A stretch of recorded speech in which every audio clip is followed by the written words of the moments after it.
In today's episode, I speak to Sian Young about healing the human by living more sustainably. It's a Maverick view. I express my curiosity on how does Maverick Leadership relate to sustainability. Sian is a sustainable success coach and shares how you can live sustainably, healing yourself and the environment that you work in. She explains how living more sustainably, reducing the toxic load on your body and the toxic language in your mind can change how employees interact with each other in the workplace. Listen up to the rest of the conversation. Before we begin our conversation, here is a quick shout out to the pathologically curious. Check out the Maverick Paradox magazine. It's a digital magazine written by Mavericks for business owners and professionals. You can find the magazine at themaverickparadox.com. The magazine's aim is to provoke Maverick leadership everywhere. Welcome to the Maverick Paradox podcast, where we explore what it is to be a maverick and discover effective modes of leadership. I am Judith Germain, and my mission is to propel the maverick mindset into a world where character and integrity will ultimately have a higher premium than personality and bureaucracy. So thank you for joining me on this journey. If you would like to continue with me, then please subscribe to my podcast on iTunes, Stitcher, or one of the other popular podcast platforms. And today, our guest is Sian Young. Hiya. Hi, how are you doing? I'm doing good, and you? I'm really good. I'm really blessed. Excellent. Well, why are you blessed, Sian? I'm blessed mostly because it's actually my wedding anniversary today. Oh, you're on this podcast. What are you doing? Well, we both forgot. So I'm blessed that these sort of things are flexible and our love is good and we have a beautiful family. So what more could I want? Well, that's more important, isn't it, than anything else? So so thank you anyway for deciding to keep with this conversation when you could be all cuddled up. So thank you so much for that. Yeah, that's okay. Do share with the audience who you are. My name is Sian Young. I'm a sustainable success coach, and my skills are I connect the human to strategy in sustainable strategy. Ooh. What does that mean? Me. That means that strategy can sometimes be amazing, right? Yeah. But if the human doesn't know how to translate the strategy or implement it, or is struggling with so many other things that they actually have no headspace to implement it, they're not connected with the strategy, they don't understand why they should be implementing it, and it's not heartfelt by them, then you can have all the strategy in the world. It's not going to be implemented, or it's going to be kind of half implemented to say like you're kind of doing it, but the full magnitude of awesome strategy could be implemented if we just connected the fact that it's humans that need to implement it. Yeah, I so love that because I can't agree more. I mean, I work with my clients a lot on strategy and how to align it to the individual so that it can get executed well. And I think that is one of the things that are missed is people often don't look at the impact of the strategy. So they're like, well, we need to do this, so this is what we're going to do. And it's like, well, how does that affect people? And it's like, well, that's not really important because this is how we used to do it. It's like, well, how are you going to get them to implement it if you're not considering how they feel about it? Mm-hmm. And also, like when you're talking about diversity and inclusion, right? Everybody thinks differently. Everybody has a different way of approaching it and different life experiences. And if you come up with an idea that you think is just amazing, and then you just want to make everybody do it, but then when that idea comes out of you, if it's not an idea that's been born by collaboration and communicative conversations with a diverse spectrum of people, the idea then becomes something that's not really fit for purpose, unless it's just an idea you want to play with yourself. Yeah. Although, what do you feel? Do you feel that, because I mean, if you've got a very large organisation and you're talking about thousands of employees, Do you think a strategy can be done without consulting every one of those employees? Not every one of those employees, but it's always good to put it out first to get feedback. But I think that boardrooms need to have people from diverse backgrounds at the decision-making process, because you don't need like everybody, but you definitely need a broad spectrum and a diverse boardroom to make these decisions correctly. Yeah, that makes sense to me, because I do a lot of work around diversity of thought and the importance of diversity. And I think sometimes people think that means you need to have one woman, one ethnic minority, somebody from the queer community, someone who's obviously disabled. It's not that kind of thing. Because even if you did that, they might all still have all come from the same backgrounds and have the same thought processes. That's not diversity of thought. It's just diversity on sort of physical attributes. And the evidence shows that the more diverse a team is, the more smarter it is as well. Yeah. And a tick box exercise for diversity in a business is a short thought, because you might think, all right, so I've ticked that box, I've got a person of color, I've ticked that, I've got a disabled person, and then, like you said, that's not creating a diversity of thought. And partly because the desire behind that diversity has come from a need to tick a box, a need to say, oh, we're doing this, so we've done that. But it doesn't mean everybody in a boardroom is being listened to. We know what it's like when women start to get in the boardroom. It doesn't mean they're actually being listened to. Yeah. I remember, actually, it's funny enough, I remember the first time I was in one of the senior team said something like, oh, can you just take the notes? And I was like, why is that? Because I knew they were going to say, they wanted to say, because you're the only woman, but they didn't actually want to say that. So I just said, why would you want me to take the notes? And they were just like, because and I was like, did you want me to call your PA in? And they were like, oh yeah, that's a good idea. Because I'm thinking, you have somebody that you employed to do this, but you want me to do it. No, that's not going to work. So this is having an open space to have dialogue, right? That might be slightly uncomfortable. You might admit at that point that, oh my God, that was some conditioning ideas that I have. Yeah. And if you were brave enough and felt in a safe enough environment to say, okay, that's not a helpful thought, and that's not actually how I feel, but that's the conditioning that I've been brought up with, so I'm now going to let that go, we would move forward like so much more.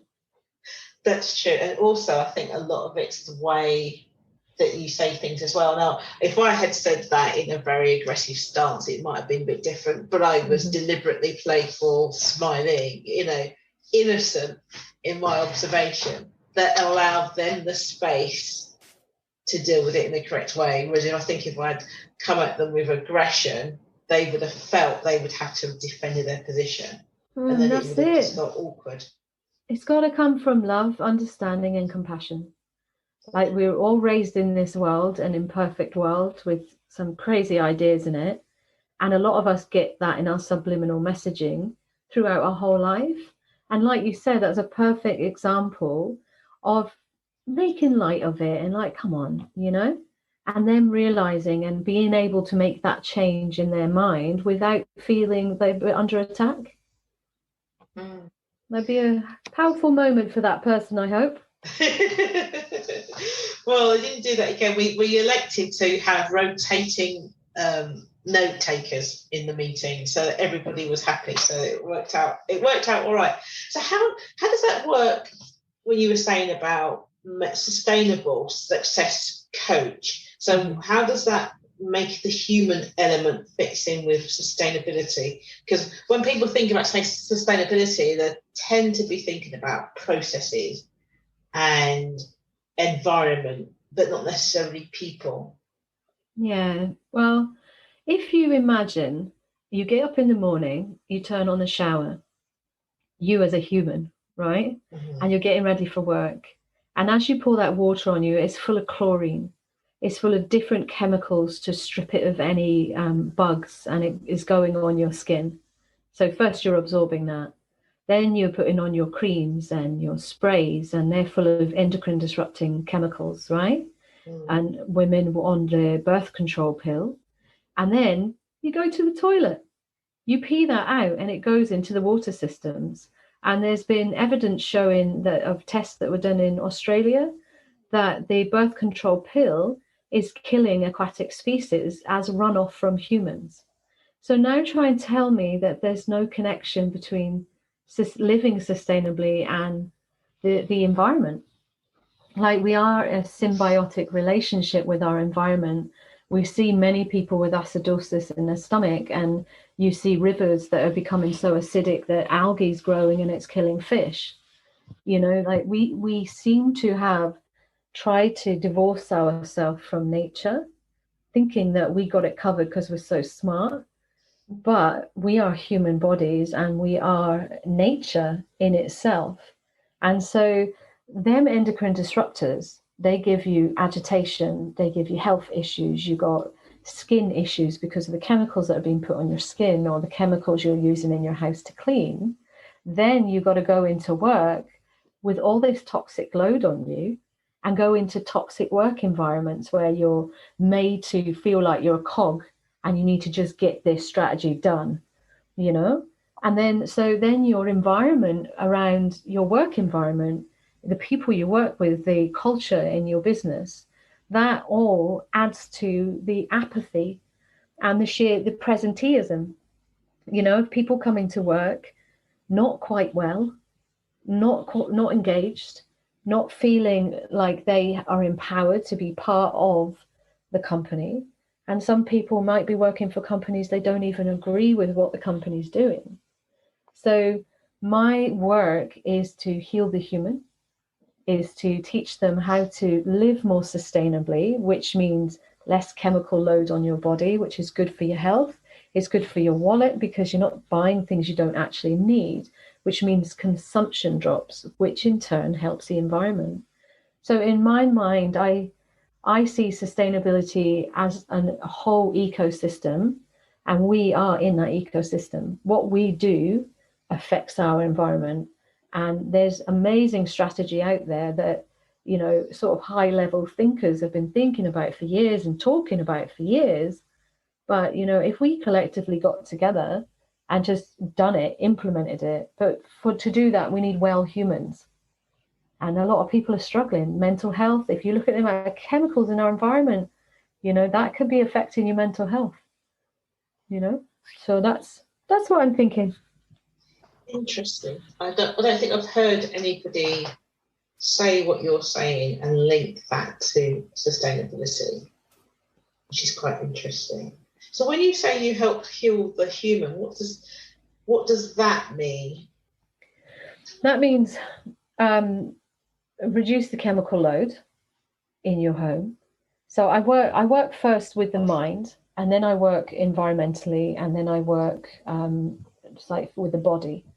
So what it starts with is, you know, getting your mindset in place for change, like getting to why do you want to change? What are the benefits for you? How are you going to change? Working on conversations that happen within your life, in your home, how you speak to people and how you allow people to speak to you. And then once you've created a safe mental environment for change and you've got some strategies to start the change, you look in your home environment. Now, I always say in the first lockdown, all of the deer came out, right? They came out in Hong Kong, they came out in London, the deer came out, and that was us all collectively not driving. The air pollution dropped. That was us all collectively not driving. So my thought is we can collectively clean our little home environments, you know, use less chemicals, work on the mindset of consumption. We don't need to consume to be happy because we are consuming like crazy, and there's so many unhappy, lonely people. So that's where I work in the environmental aspect. So that reduces our impact on the environment, but it also reduces the impact on our home environment of chemicals. And then I move to the body. So yeah, once you've cleaned your home environment and you've got the mindset for change in place and also reduce the consumption desire, then I start with the nourishing of the body and nourishing the body of the home. So you get good food in, your body starts to be healed from the chemical load that it's experiencing, and you have self-love and care. And then you look to your environment and you start to see the rubbish that's lying about and the degradation that's happening to your environment. And I'm a great believer that what goes on inside reflects out. So I want to make these changes with each human so that they can then, reach out and we all connect our change basically, like we did when we stayed home at lockdown. It makes a difference when we individually all collectively do something. So that's how I work with the human and to heal the human. So it's about making you, the individual, sustainable, and how it interacts with other people and the environment. So you're starting with the person rather than trying to start with the environment. Yeah, and also that's my coaching business, but I also run a cooperative as well, which is my husband and me tying our strategy together. And so he's the strategist in sustainable business strategy, and I'm the human element. And we're providing that service for small to medium businesses and entrepreneurs so that we can heal the human entrepreneur, the human business owner, and support them to implement strategy that they otherwise would not be able to afford, the kind of strategy that's for big business that small businesses can't implement. So the cooperative is about us acknowledging that so many small businesses have got such amazing ideas, but half of the entrepreneurs and business owners are sick and overworked, and mental health issues within this community is a big thing as well because of being overworked. And so the center is an opportunity for businesses to join together, and as a cooperative, you co-own the business, the center. When you join, you become a co-owner of the change, basically. Interesting. I'm all for fusing things that are different to create something better. I think one of the things that you said earlier that I find interesting was about not having toxic language, dealing with the mind. And I certainly know that effective Maverick leaders, that's one of the things that they do is avoid toxic language, both with the individuals that they're working with, the organisations that they're running, as well as within themselves. And one of the things I say to people, like, there's nothing going on in my head, and like tumbleweed. And what I mean is like that is I don't have any kind of negative thought process that are running around in my head from what other people might be thinking or saying, or you can't do it. And if it does happen, it's rare enough for me to be able to isolate that thought and actually, hunt it down and then actually do something about it. Yeah. And you're right, it can make a difference because you do think, you do act on the things that you're thinking about. And when you translate that into a home, because essentially businesses are run by humans that go home. Yes.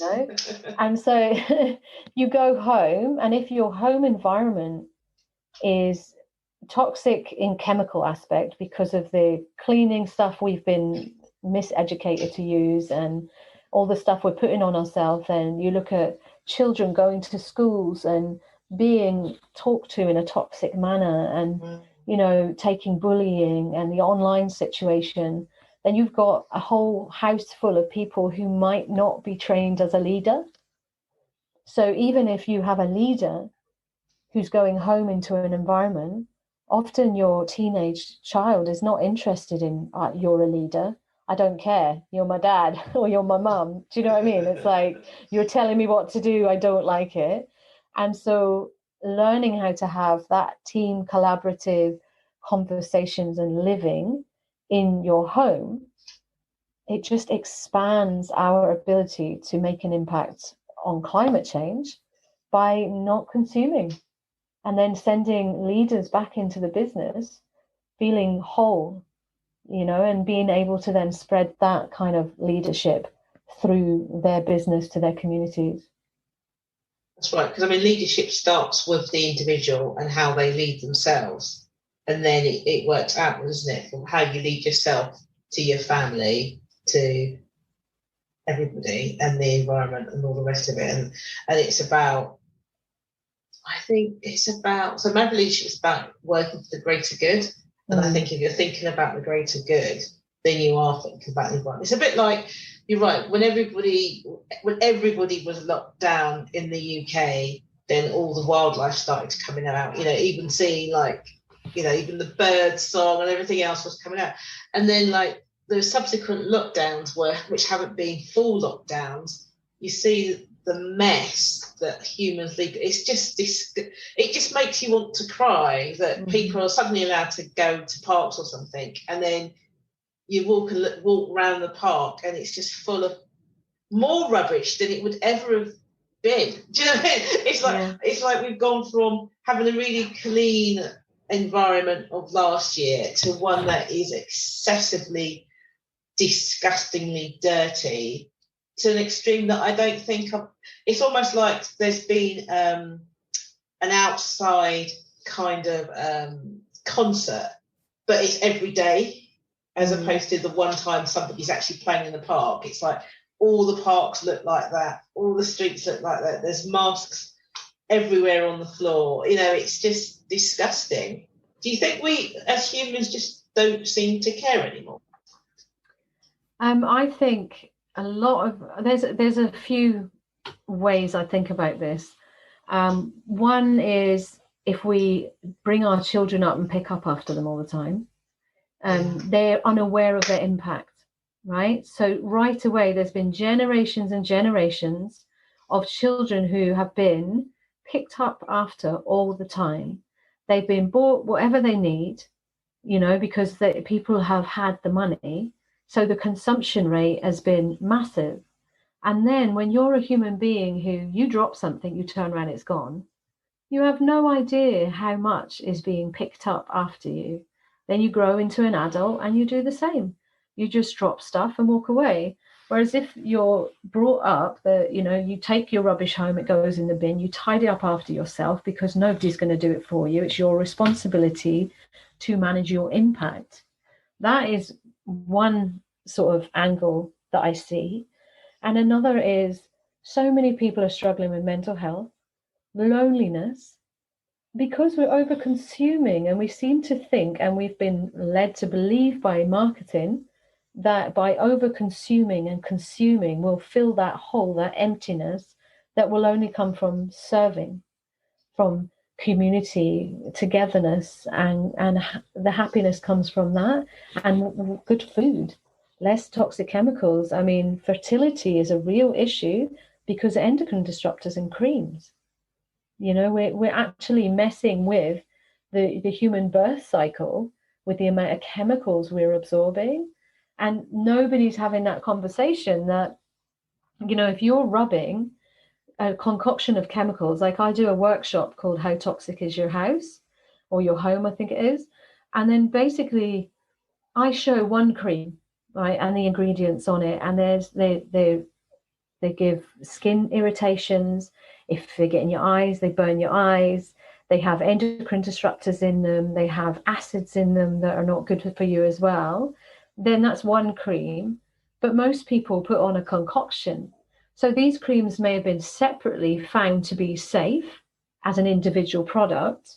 Safe is in the boundaries of what I don't agree is safe. I like natural. I'm a natural girl. But like if you want to buy an off-the-shelf type, like kind of chemical compounds put on your face, then, that might be deemed safe.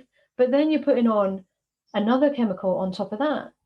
And so you're mixing and you're overloading with endocrine disrupting chemicals and different chemicals on your face or your body. And then if you can imagine, none of them have been safety tested to be mixed together on a human. And can you imagine the disruption that makes? Because your endocrine system is It's a chemical information telling you different signals of what to do and how to feel. And, then you can go into gut biome. People's guts are just like, they're just shredded. They're just like antibiotics are in the waters. There's chlorine. There's so much going on for a human. The body can't take it. And as humans, when we serve people, there's this heart that comes from that. There's this community love that comes, and self-love. And if you don't love yourself and you think you're entitled to everything you have and for everybody to clean up after you, then you behave like that. And that's why our environment's in a mess, because people are running around toxic overload, feeling entitled and thinking everybody else is going to pick up after them. So we need to just sort ourselves out. So what you're doing about bringing those different components together into your centre is to raise awareness, I guess, because it's not like, for example, the chemicals and stuff that you put on your body, it's not new information. If anything, we are learning it's a lot worse than we thought. I think absolutely years ago, I stopped wearing perfume. I stopped using those microbead things, that's in the stuff when I read about that sort of stuff. That kind of information has always been there. People know that makeup is toxic, for example. Not all of it, but quite a lot of it is. And you can see the effects of people's skins, those that have been wearing makeup since they were 14 compared to those that haven't. It's not once the makeup come off, it's not alive anymore, isn't it? You can see it's not. You end up putting up more makeup to make it shiny because it's not your skin and alive looking, because it's no longer alive looking. And because of the consumption that people are having, the foods, for instance, I eat like as clean as I can, right? And I went to a food court because we went to buy my stepson some football boots for his scholarship, right? And I could only eat boiled rice out of the whole food court, right? And I sat there and I looked around, and there was lots of weight issues going on. There was loads of psoriasis, eczemas, like rosacea, I think it's called. And, people just overweight, and I was just like, this is all, it's all very toxic. So you're not only putting the toxins on your skin, you're eating food-like substances that are engineered to make you want more, but are not actually giving to your body. They're putting toxins in your body as well. So if you look at that, it's like a perfect storm. And then, with all the ailments, then you go into the doctor and you immediately get a whole lot of pharmaceutical support systems, which all have their own side effects as well. So if you're looking at one human being who is in that sort of state of disrepair, basically, you have to peel the layers off, and it's what you're internally taking and what you're externally putting on you. And then, like the thought processes, because if you're feeling bad, especially if your stomach's been wiped out by antibiotics, your stomach talks to your brain and says, there's an emergency here, I'm in trouble. So your brain is constantly thinking there's an emergency happening. And so you get mental health issues and stress. And believe me, I know, because I've come from being homeless and bedridden, and my whole system being completely torn to shreds, to now health coach, really doing well, healthy, and the opposite end of the scale, really. So I've seen it. So that's what's helped you be so healthy then, going from a position of not being healthy and having to find natural ways to get you back to how you should be. And complete regeneration. I mean, I was homeless for 7 years, so the trauma that happened on my mind as well, PTSD, anxiety and depression for years and years, and IBS as well. Like the whole body, system and mind was on the brink. And to the point I was bedridden for 2 years and 6 stone and couldn't walk at 22, and I brought myself through so much different ways of healing and understandings of the inner workings of the human body. And, so it comes from a real learned sort of case study of my own life, but also all the qualifications that every time I knew this really makes a difference, I made sure that I qualified in it as well, so that I could bring this to other people with efficacy, basically. So I can understand why you've made the change, because it was a life and death situation for you. So how do you get people to change when it's so easy to do the opposite because it's convenient? That is a technique called crowding out. There's basically, you have to be gentle. You have to first sit with the mind. Like, there will be a reason why you want to make the change. You're maybe sick of being tired all the time, or you're sick of constant headaches, or you're sick of confusion and depression and loneliness and all these sort of things. So you will have to personally have come to a decision that change needs to happen. But because it is hard to transform from that position to one of wellness and eco-living, it has to be a journey. And crowding out means that you basically start putting in some good stuff that I would know and you would know that gives to your body. And then you don't worry about fixing everything else. You just start giving to yourself. And you start implementing small practices like just breathing technique. I have a breathing technique that's my beginner one for everybody. And it's just breathing in and thinking the word love and breathing out the word peace. And then you're informing your whole nervous system that change is coming. It's going to be okay. We're just bit by bit, step by step. And that's where you start. And then change starts to come. And then you start to get excited because it feels good. You start to feel good, You start to see the transformation in your life.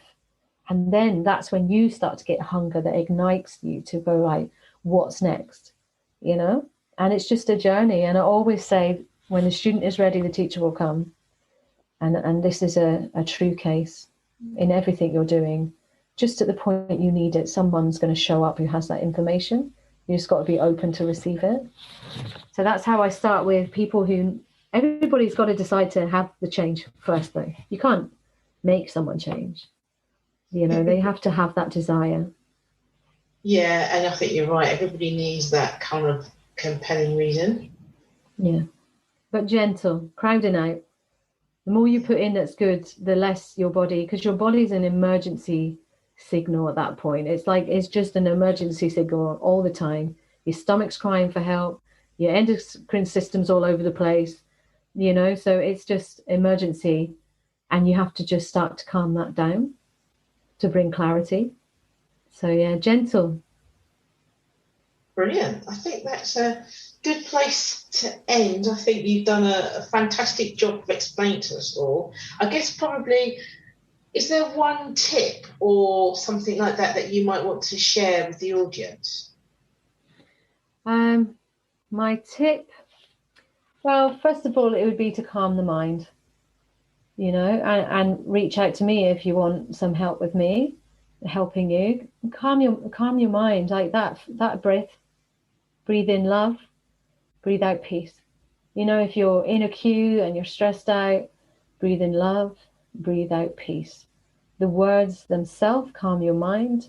And when your mind is calm, you can clearly see the next path. Fantastic. That sounds good. So would you come back again? Yeah. Ooh, that would be awesome. Yeah, we could chat for like ever. We have so much to cover, Yeah, I'd love to. That's fantastic. Thank you so much. Thank you once again for tuning into the Maverick Paradox podcast. I hope you have enjoyed listening to my conversation with Sian as much as I enjoyed having it. At the Maverick Paradox, we improve your impact and influence by enabling you to effectively strategize, innovate, and execute. To find out more, contact us at judith@maverickparadox.com. Are you interested in Maverick Leadership but unsure how to apply it? We can help. Judith Germain has collaborated with David Chislett to produce a 12-part video series on Maverick Leadership and how to apply it to your creative thinking skills. This will truly get you thinking and putting into action your ability to innovate and execute, truly changing your outcomes. Check out the show notes for the link or contact us on judith@maverickparadox.com for more information.